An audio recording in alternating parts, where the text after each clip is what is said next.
Hello and welcome to Midday Update. Coming up are the top stories for the day. Music icon Billy Idol was recently honored with the highly coveted star on the Hollywood Walk of Fame. Billy is a three-time Grammy Award nominee and is famous for his songs White Wedding, Dancing with Myself and Rebel Yell.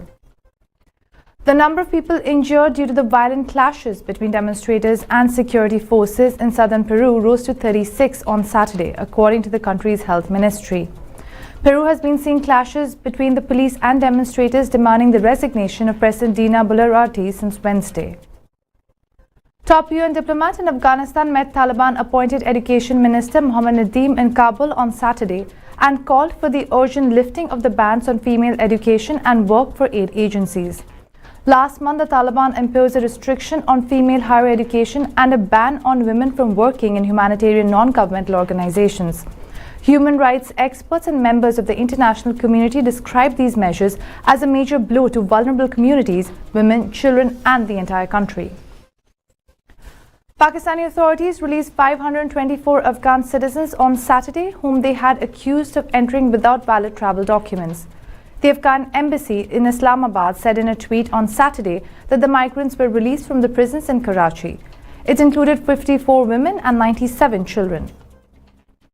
Annabelle Montes, a former U.S. defense intelligence analyst convicted of spying for Cuba, was released from a federal prison in Texas after spending more than 20 years behind bars.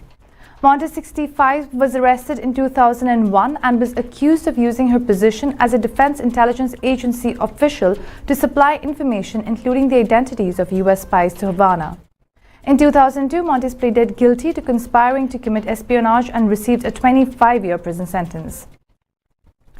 The United States electric vehicle sales jumped by 2/3 in 2022 while the broader auto market contracted.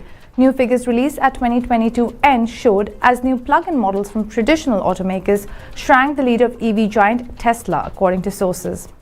According to the figures, automakers sold 807,180 all-electric vehicles in the US last year, or 5.8% of all vehicles sold, up from 3.2% a year earlier. In contrast to this, total US auto sales in 2022 fell 8% year over year. Surya Kumar Yadav's blistering knock of 112, combined with the clinical performance of bowlers, helped India register a thumping 91-run win over Sri Lanka in the third and final T20 international to clinch a three-match series 2-1 at the Saurashtra Cricket Association Stadium on Saturday.